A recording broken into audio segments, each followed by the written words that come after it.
Welcome to the News9 Mediaverse, and you are watching On Point with me, Kartikeya Sharma. Israel is all set to invade North Gaza. Lakhs of people have already left for south to escape the Israeli invasion. They are at the Rafah border. But the bigger question is Hamas a terrorist organization being underestimated?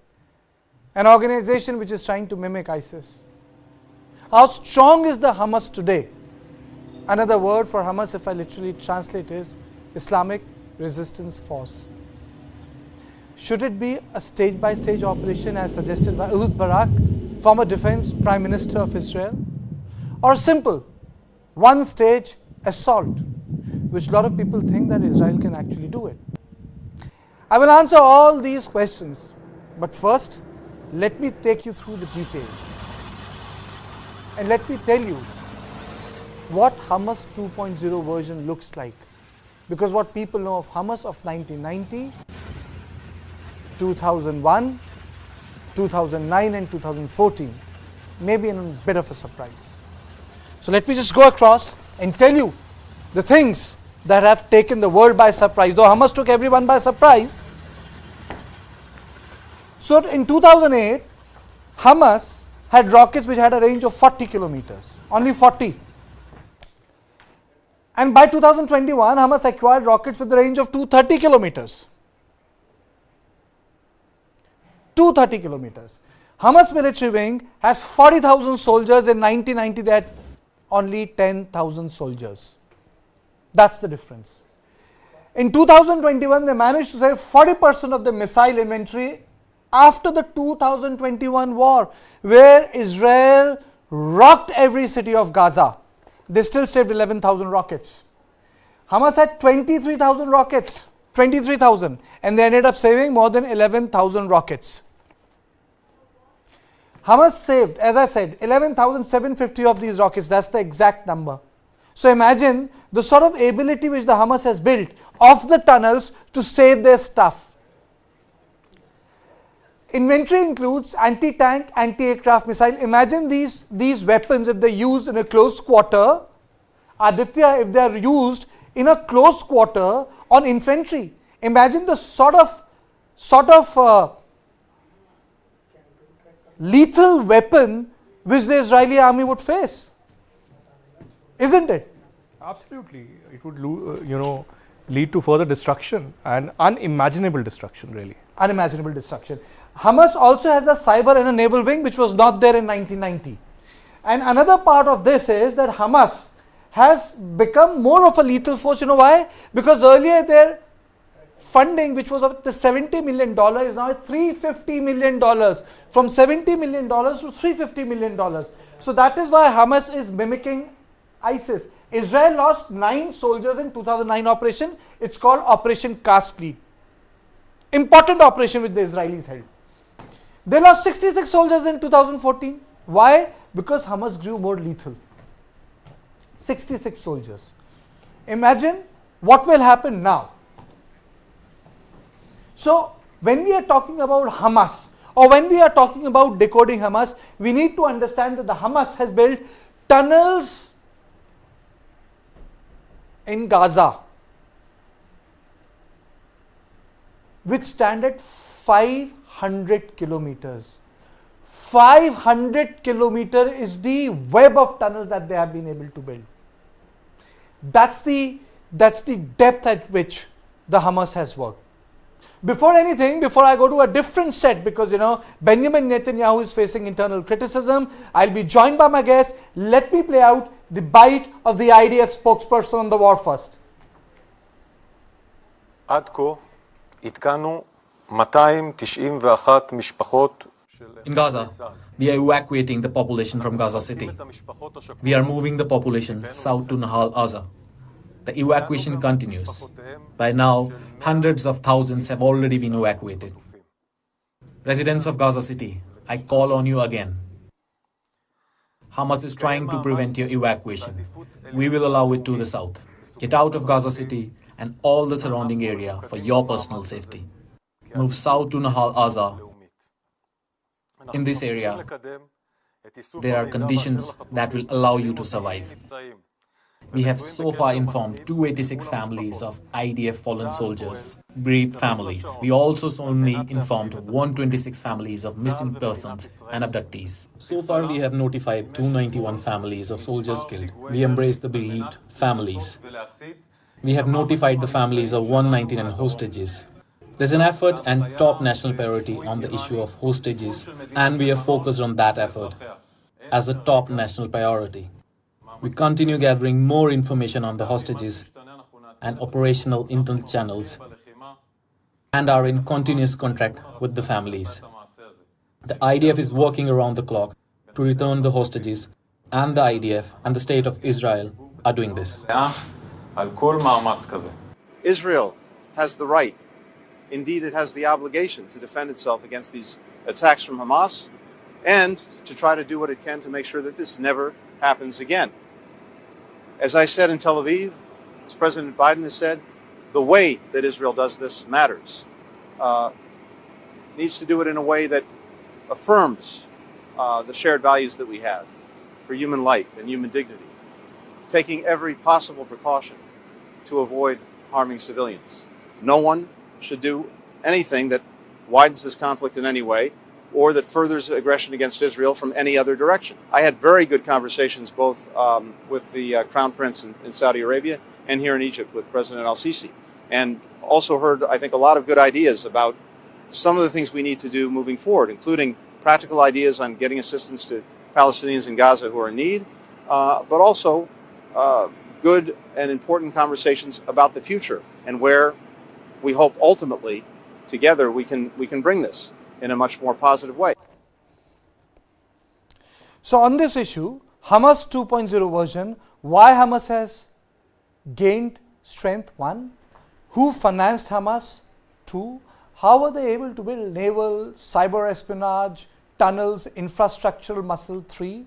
And how did Hamas actually ended up building local manufacturing facility within Gaza is something which we should ponder upon. Because we are not talking about Hamas that started in 1987. This is a Hamas which has challenged the state of Israel first. On this issue, I'm joined by my executive editor, Aditya Raj Kaul. I'm also joined by Dr. Alexander Grinberg and Dan Pfefferman. Thank you, all of you, for joining me. And you know, these are the visuals. And I'm playing these visuals to you. And it should remind everyone how security lapses takes place. These are the visuals that the price of peace in the world is eternal vigilance. That the price of peace in the world is eternal vigilance.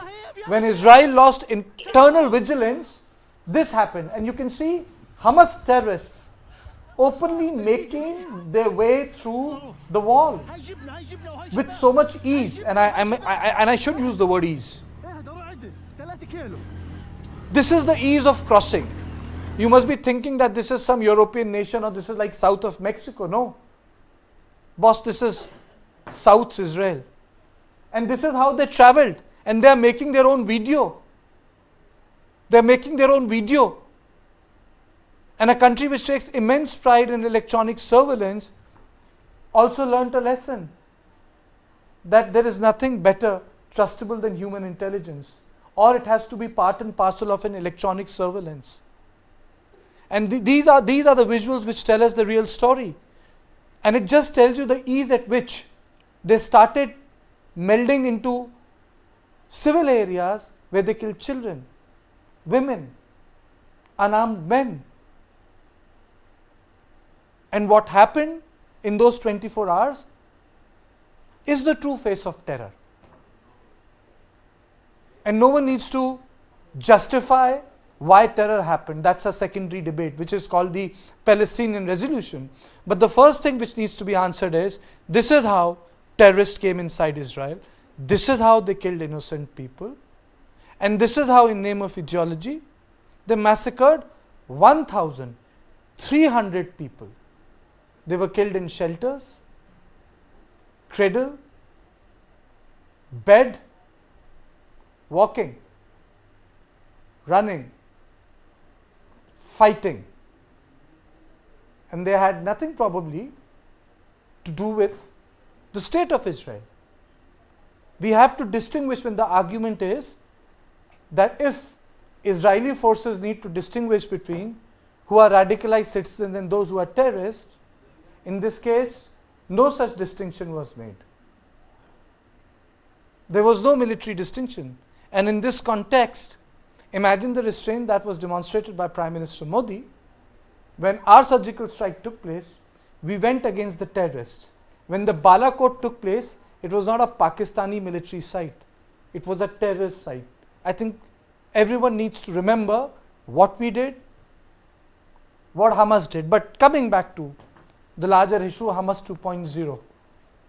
Aditya, how is it possible for a terrorist organization inspired by Muslim Brotherhood, born in 1987, to acquire so much of paramilitary strength in 30 years, which is cyber intelligence, which is naval strength, tunnels, electronic surveillance, rocket technology with a range of 230 kilometers. It is like this, Aditya. If you are sitting in Delhi, you can fire missiles towards Agra. You can actually strike Taj Mahal from old Delhi.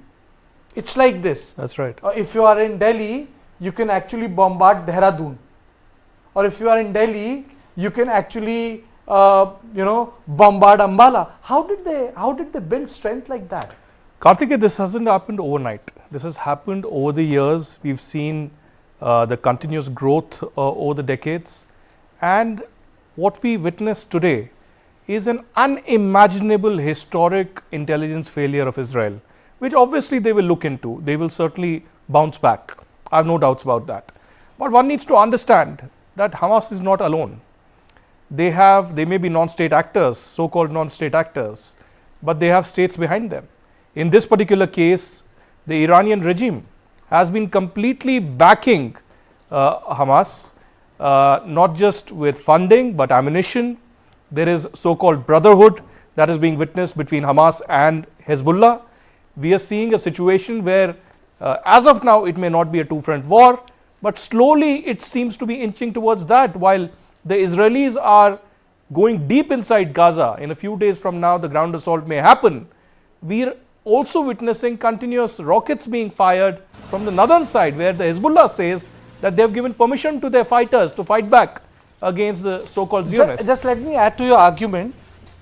Hezbollah has stored, directed and pointing 150,000 rockets towards Israel. Yes. 150,000. So, Hezbollah is not a threat. It's an imminent threat supported by Israel. Let me tell you, I was in Damascus. And in Damascus, I was there 2.5, 3 years ago. And there, every 100 meter, your car is stopped, or 200 meter in the city, Aditya. And then the telephone has to be made to the previous Naka or the checkpoint to personally figure out whether this car passed or not. So I was there and suddenly 50 BMWs passed. 50. And I said, who's this guy? I thought this is probably Assad, 50 huge black BMWs. And someone said, this is Hezbollah. So I said, Hezbollah? I thought that's Lebanon. He said, no, that's the excess he has. So I actually get what you are trying to say. It's probably, I can feel it on my skin. It could probably be the Hassan Nasrallah. But what I can tell you, Karthikeya, is that Hezbollah is a state within a state.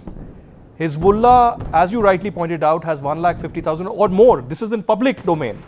If it is 150,000 in public domain, the knowledge, it would be much more in reality. Absolutely. And the damage would be also much more. And the kind of support it has in Lebanon, the public may be against it, the opposition may be against it, but it has wide support in the Lebanese army.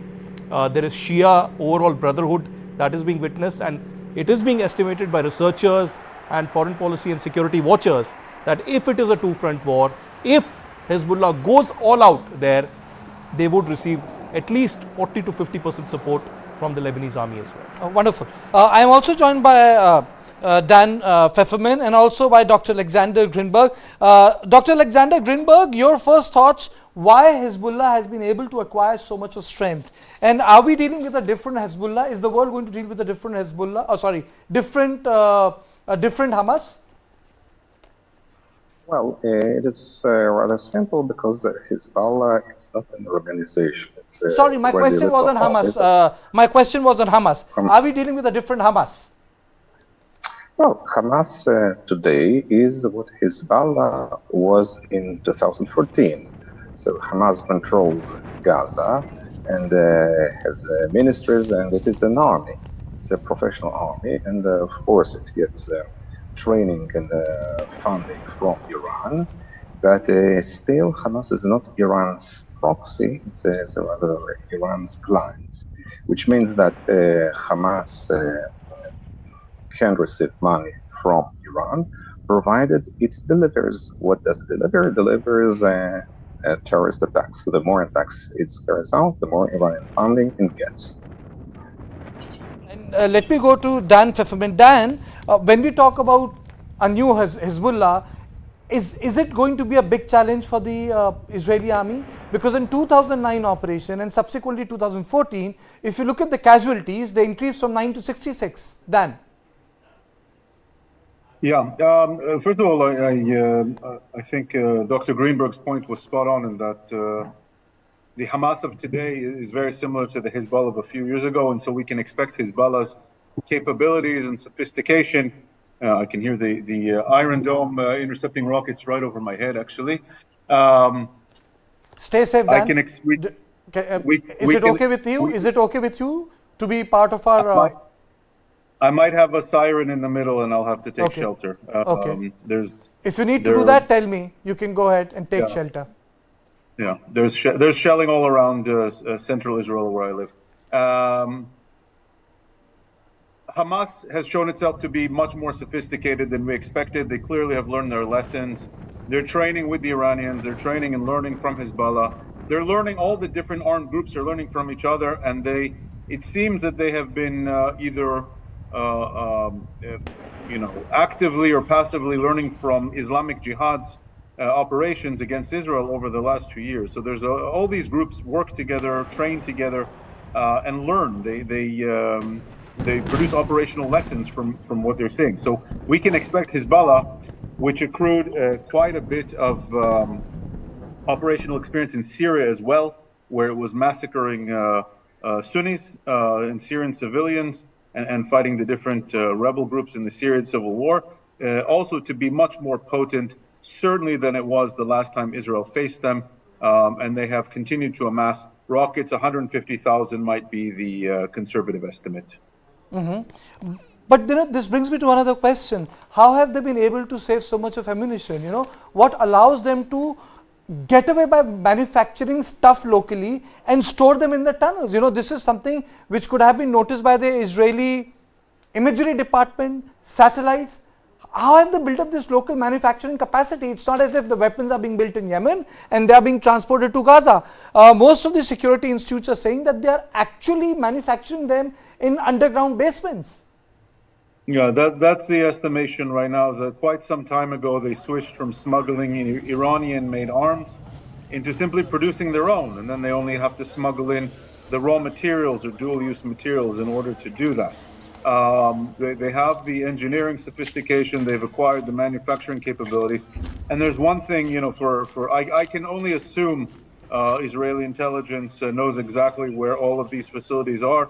A lot of what's being targeted over these last week by airstrikes has been manufacturing and storage facilities. However, Israel is caught in a very terrible strategic predicament, and that is Hamas purposefully hides all of these facilities within densely populated areas so as to deter Israeli strikes. And Israel does put a lot of consideration into civilian casualties. But Dan, Dan, tell me, how much is it a consideration for IDF that the Hamas is in possession of anti-tank, anti-aircraft rockets? I mean to say, to have anti-tank rockets with you is something which any infantry battalion must be very, very concerned about, because it can smash through the armored personnel carrier. Not only that, they have used them to threaten and to actually fire at civilian cars, trains, school buses in the south over the last few years. And so beyond targeting armored vehicles, they can actually target civilian transport infrastructure. It's a serious threat. It's a serious threat, and the reason that the proper treatment of this threat keeps getting delayed is because of the fear of what it will do to civilian casualties in Gaza. And Israel needs to take into account: do we want to risk a major regional escalation? And so it's not a good scenario for Israeli decision makers to be put in time and again.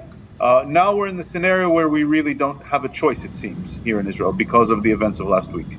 Okay. Aditya, no choice? Is that the correct way to sum it up? No choice? Absolutely no choice. I mean, look at the scale of this attack. Ever since the Holocaust, we haven't seen such a barbaric terror attack taking place. The kinds of pulls and pressures that Israel certainly has, but Israel doesn't look at pulls and pressures. Israel really acts by its foreign policy, its domestic policy, and of course, it's a Jewish state, and it will defend itself. What we also need to realize is, Kartikeya, that Israel doesn't have any other option. You know, they repeatedly say that we have nowhere else to go. That's something that keeps them going. And, you know, they have seen the worst of it all during the Holocaust. So I think they don't have an option. They will go all out, and it will be a staged operation. We have seen airstrikes over the last 10 days. We could have already seen a ground assault, but I believe that there's been international pressure, particularly from the United States, that has led to some kind of a delay in the ground assault. We could see that in the next 3 to 4 days. Why is the United States? I would have asked this question to you later. Why is Blinken trying to delay the Israeli operation? Is there a reason? There are two reasons here. One is that US also believes in the Palestinian cause, even if it is completely against terrorism and Hamas terror, and stands shoulder to shoulder with Israel. Despite saying ironclad friendship? That's true. And the second part, and the most important, is that it's a humanitarian issue. And even though US has been shown the mirror several times, be it about Afghanistan, be it about Iraq, or several other instances, the US of course talks about humanitarian laws, preaches the world, and will have to stand by it. US pulverized an entire country for a for 9/11 and chemical bombs. Yeah, absolutely. So what Antony Blinken over the last 4 days or 5 days has been doing, and we've witnessed it, he's been going continuously. He has made 2 visits to Saudi. He has gone to UAE. He has visited quite a few countries in the Middle East because, one, he is negotiating the release of the hostages. Second, he is trying to delay this kind of a war. And third, he is trying to ensure that civilian casualties should be as less as possible, and there should be a safe passage that should be created to Egypt via Gaza. So as of now, there is international pressure. That doesn't mean that Israel will stop its ground assault. That will eventually happen, and perhaps the occupation will be complete as well. But as of now, they are trying to vacate the civilians and trying to delay this particular operation. Okay, let me go back to Dr. Alexander Greenberg. Dr. Greenberg, do you think that this is being done under the American pressure, that the assault which is getting delayed? Because if you look at the statement which have come from the Prime Minister's office, it seemed imminent 4 days ago, but then nothing has happened since then. I think, yes, it is possible, though there are also other factors that should not be discarded. First of all the preparations on the foreground operation that will never be a cakewalk, must be accomplished. In either way, it will be hell and for all soldiers. And yes, I believe also there is when President Biden, with all due respect to his sincere support for Israel, when he says that the power regime of Hamas must be eradicated, but the occupation of Gaza would be a mistake. So I don't understand how you can eradicate Hamas without occupying Gaza. So it's a kind of Iranian pressure in silk gloves, if I may say so. And by the same token, America wants to refrain from engaging Iran and Hezbollah. The problem is that Hezbollah and Iran think otherwise. But Americans have, Dr. Greenberg, Americans have dedicated 2 strike groups in the Mediterranean, Eisenhower and Gerald Ford, and they're big strike group carriers. Exactly because of this. Exactly because of this. So they tell us, if you are attacked by Hezbollah, so we will help you. But also, the problem is it may not work on Hezbollah, and that's it. But, I don't know. I don't know. There are various options. I'm not a fly on the wall with anyone, but it is possible to say there is a kind American pressure because they think so. It's so they don't want to see a humanitarian crisis. As for us, I don't. No one in Israel, literally no one, gives a damn to the suffering of Palestinian children. The suffering of Palestinian children now are as interesting as the suffering of German children in Berlin 43. But still, I don't know considerations about Prime Minister either. Okay. Before we move forward on this discussion, there's another aspect to it which is internal to Israel. Former Prime Minister Ehud Barak has spoken. There's a unity government. There is a cabinet, which is a war cabinet, but there's another aspect to this debate, and that is what Ehud Barak has spoken. Let me take you through certain important aspects of what Ehud Barak says. Ehud Barak says Israel is not facing an existential crisis. That's very, very important. So Ehud Barak has spoken, Gaza should be a multi-stage operation. He's saying that it's not a single, should never be a single stage operation. Gaza should be a multi-stage operation, and let me tell you, Ehud Barak is saying that Hamas should be denied ISIS-type capability, and he was also the commander of the IDF during Oslo Accord. He was Prime Minister in 2000. He had served as a Defense Minister in 2009 when Operation was launched inside Gaza. So when he says this, he means it. So when Ehud Barak says world should see Israeli action as legitimate, he is actually raising a lot of political questions. When we look at military, we think that the military actually acts in a vacuum, but military has a political and strategic objective. Ehud Barak was the Israel's PM in 1999-2001. So he presided over Israel at a very crucial period of time. He served as Defense Minister in 2009. He was also an IDF commander. So he brings to table a lot of things which maybe Benjamin Netanyahu does not. Maybe Ehud Barak might not be important today, but he has spoken out. You know, these are the things he has said. So my question to you is, when Ehud Barak says it's not an existential crisis, our action should look legitimate, it should be a multi-stage operation, what are your thoughts on it? I think certainly it's not an existential crisis really. Israel has moved out from that particular time. It has shown to the world the courage, the capacity to withhold any kind of trauma, any kind of adversarial threats that come their way continuously. And imagine their situation. They're surrounded by the Muslim world, the Arab world continuously, and yet they survive in technology, in military hardware. Speak about it. They are the leaders out there. They have this kind of a partnership with United States about. But Aditya, he's raising political questions. Yeah. Ehud Barak has raised political questions. No, political questions are fair, but I'm just trying to separate the military from the political. Politically speaking, I think it's a massive failure, a historic failure from Benjamin Netanyahu. Questions are being asked to him, his justice minister, his national security minister, and they'll have to answer. As of now, they may be engaged towards the response, a united front towards Hamas. But overall, they will have to, respond and perhaps resign from the government for a fresh election to take place, because that is required. It is because of the political turmoil, it is because of the judicial so-called reforms that he wanted and wanted to take control of the judiciary that we are seeing this day, unfortunately. Are you saying that he was internally distracted? That Benjamin Netanyahu, instead of protecting the citizens of Israel, was more focused on other issues which were not directly related to the security of the Israeli state? Karthike, he is leading the government, and if the head of the government in a democracy is diverted towards something, he is not continuously looking at the national security perspective. It's not just him who is distracted, it is the entire government which is distracted. It is the national security apparatus. Aditya, you went to Israel completely. 6 months ago. Did you feel that when you had gone there for 6-7 days, on a tour which was organized by the government there? Did you feel that there was a political distraction? As I said, again, two things, Karthike. One, I observed it here because how many times have elections taken place in the last 2 to 3 years?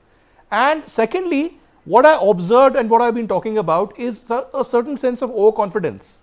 And that led to a lackadaisical approach. Hubris. That, you are too much prepared, you're too much ready, you've threatened the adversary, and you perhaps undermine their capabilities and say that no, they won't be able to enter us. We've destroyed these tunnels, we've destroyed their chain of command, we've destroyed their network. They will not be able to accumulate any kind of ammunition. And then we have the Iron Dome. If there are missile attacks, the Iron Dome will be there. But the scale, the proportion, the magnitude of this attack not just embarrasses the Israel government, but in future they cannot keep their guard down. They'll have to be 100 times much more prepared, not just with the intelligence, but with the IDF on ground, both at the border with Gaza and with Lebanon, to distract the adversary and of course be prepared for any kind of eventuality. Obviously, it tells you the PPTs don't win you war. PPTs might get you attention in United Nations. PPT might get you attention and front page headlines, but they don't win wars. Dan, to you, Ehud Barak's statement when he says that it should be a multi-stage operation and our actions should be seen legitimate by the world. Your thought on it? Yeah, first of all, I think it's important to separate these two elements that Aditya brought up, and they're both accurate, but I think we need to put aside the political failure at this point. The political level will see the repercussions from the electorate after this is over. Right now, we have a unified leadership for the first time in a few years, and we need to make sure that they stay focused on the war and reconstruction effort. The intelligence failure stems from a place of hubris, and stems from a place of a failed paradigm conception of Hamas's intentions and capabilities, and an over-reliance on the technological barrier, a lack of redundancy, as we've discussed previously on the show. Now, as far as the stage of the operation, Israel here has a massive challenge that countries, for example, like Russia, don't have to concern themselves with, and that is international opinion and humanitarian issues. And so the question here is, what is Israel's end goal? Is it completely toppling Hamas? Is it completely getting the military capabilities out of the Gaza Strip? Something that it should have done years ago, but Dan, sorry, I'm interrupting you. Ehud Barak also made one very important statement. I really thought over it. He says in his statement that Hamas should be denied that Daesh sort of capability, ISIS, which was it was functioning like an MNC. It was getting recruits from outside. It was exporting terror. It was using mobile phones. So, how does one make actions seem legitimate, morally right, and still go after these terrorists? Right. Hamas over the last few years has turned into a de facto state in Gaza with a de facto government that was operating as a de facto government. It was collecting taxes on imports and into Gaza. It was collecting taxes from the 10,000 Gazan workers a day who were coming into Israel. It was collecting international aid, $30 million a month from Qatar. There was a lot of money coming in, not to mention the Iranian funds that were being channeled to its military capabilities. It was acting on the one hand and trying to portray itself as some kind of governing entity of a de facto state. And Israel, unfortunately, was treating it as a de facto state. Again, part of the failed conception, part of the failed paradigm to understand Hamas and its true intentions. And so now there needs to be a crackdown on Hamas, not just by Israel, but the entire regional players and the international community, to cut off all its lines of funding, to make sure it is properly labeled as a terrorist entity, to cut off all its supply lines, and to turn it into the international pariah that it needs to be treated as in order to deal with it now that it's shown its true face as a proper and hideous terror organization, and to limit its capabilities to influence those in the West Bank or those inside Israeli society. There needs to be a multi-dimensional assault on Hamas and its capabilities. I will agree with Ehud Barak on one thing, in that this is not an existential threat to Israel. It's a very serious threat. Many Israelis lost their lives in this. Entire sections of Israel will not have these communities, these thriving and beautiful and peaceful communities like they did just 2 weeks ago, at least for a long time. But this is certainly not an existential threat. We're now a country of close to 10 million people with the most advanced economy and military in the region. And one major terrorist attack, as hideous as this was, is not going to pose an existential threat to the state of Israel. What is very important now is also as things heat up on the northern border, and there's been more shelling and more exchange of fire with Hezbollah operatives, is that here the regional actors need to be responsible in restraining Iran and Hezbollah. The United States and other European actors that are coming together need to be deterring Iran and its proxies and Hezbollah to make sure that this does not expand into a multi-front war for Israel, which could really and not necessarily drag the region into a broader conflict. Dr. Alexander, when Ehud Barak says that it's not an existential crisis and action should look legitimate, your thoughts? Well, I think I must say I hold in very low esteem people like Ehud Barak, who have zero emotional intelligence, and they're never strategists. They're technicians. They're the best technicians of special operations, but manage the special operations doesn't mean to be a strategist. First of all, I don't understand what does it mean to deny Hamas ISIS capacities. Can we gauge what ISIS capacities are to stab people with knives? So is it to burn people alive? Is it ISIS capacity or not ISIS capacity? And all other suggestions, although not sound like boiling the ocean. Spoiling the ocean, yeah, let's deny a multi-stage operation, how it's possible. And there's no way to even to think about the resumption of life in Israel's north if there is if any threat remains.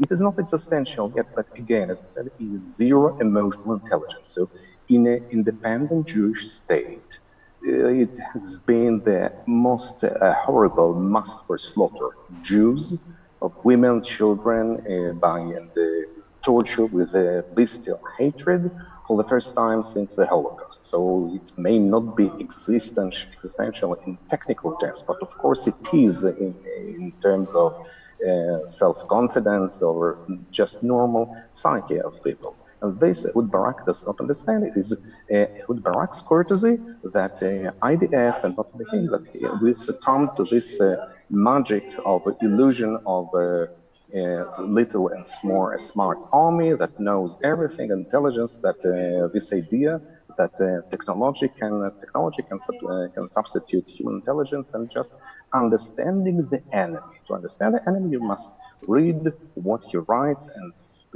says in Arabic. So you are saying that these are two different things, but then what about when he says that the action should look legitimate to the wider world? Our operations. I think it's pardon my French. I don't want to use the vernacular English.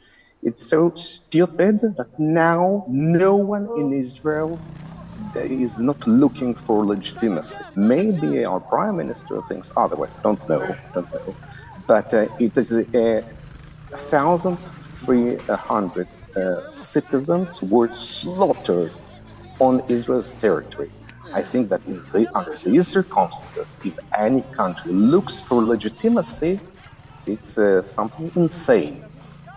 But Ehud Barak doesn't understand that the most elementary things are just human soul, not of special operations.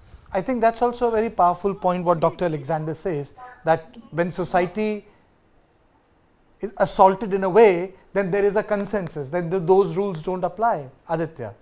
Absolutely. And that is why I think the government has said that it's not a military operation. I think that is why they're using the word it's war. It is a war, and I'll compare this to what we witnessed during Kargil. Correct. And there was national unity that was witnessed. Many politicians didn't see eye to eye. But we were restrained. We were restrained. We were restrained in much way, but it was a war which we won. There were many casualties in that, and we mark it for the last 25 years. So I think there is national unity in display, even today, every evening when Benjamin... let me ask you a political question. Yeah. Restraint was our restraint born out of the fact that it's a nuclear neighborhood, Pakistan, China, and there is no restraint because right now there is no threat of a nuclear neighborhood? One Is that of the course. defining part? Of We course. had to be restrained because we know that there are 200 nuclear missiles there. Of course, Kartikeya, that is the clinching part. That a nuclear power, we obviously will not go in a very haphazard way. We have to think twice before acting. 2611? Absolute. 2611, there should have been a response. There should have been a response. Unfortunately, there wasn't. But I think there were other terror attacks much lower than 2611, where we have shown our capability. But at the same time, India and Israel cannot be compared. The land, the population, and even Gaza, for instance, is a small belt of area where the entire population is used as human shield, and there are different networks. Here we are talking about an entire Pakistan and Pakistan occupied Kashmir, where in Punjab you may have Lashkar-e-Toiba, in Khyber Pakhtunkhwa you might have Jaish-e-Mohammed, and in another area you will have Hizbul Mujahideen in Pakistan occupied Kashmir. Correct. So there are 100 areas or 200 areas where they are spread around in perhaps multiple provinces. So I think it cannot be compared, but yes, India has shown restraint time and again. But here I think for now there will be a unity, there will be a war which Israel will win, even though there will be a lot of propaganda against Israel. Its friends will ask questions, there will be questions asked at the United Nations.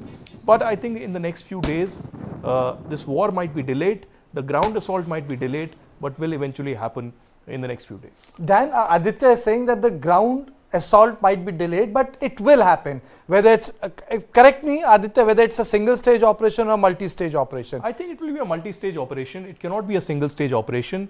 We are talking about a huge area, multiple areas. You don't know where they are hiding. Of course, today IDF statement says that we know some of the areas where hostages have been kept. So you have to keep hostages in mind as well. Okay. And today the statement says that there are 200 hostages, 199 hostages that have been confirmed today. Is that complicating a ground assault, Dan?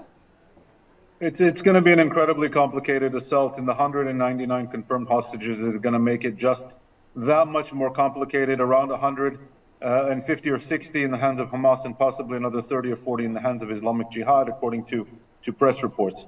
The hostages make it incredibly complicated, and there are attempts, there are rumors, possibly through Qatari mediation, to secure the release, at least of the foreigners, or the women and children, or the elderly, or the civilians. There's most of them are civilians.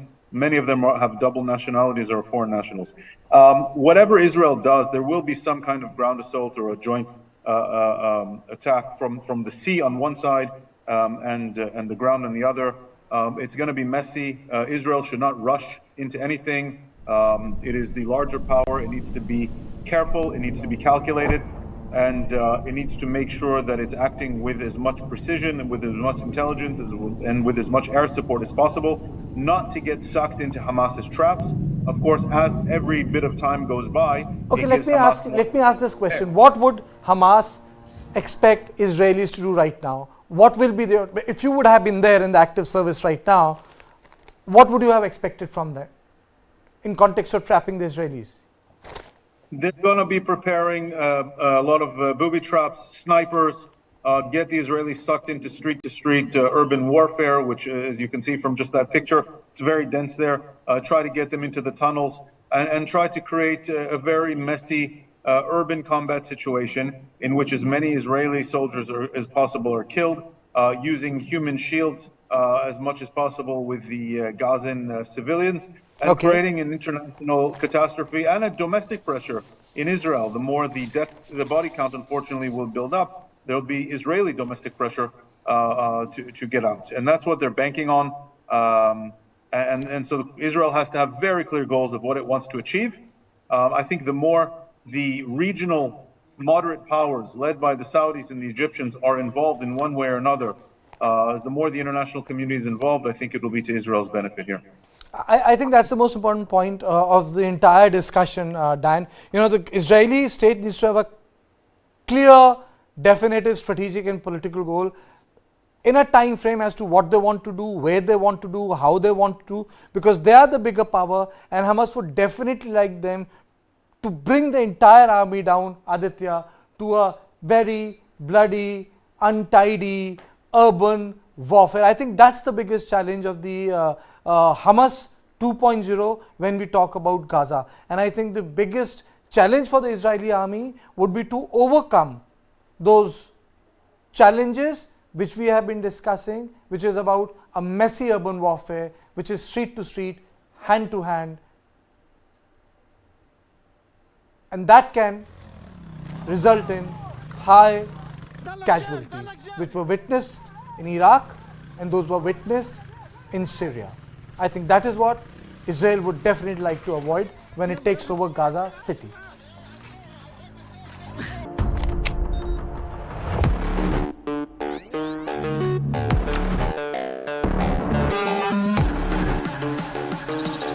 ChatGPT. It can generate codes and human-like responses through text, write stories, and do a lot more. I work in a newsroom with anchors, research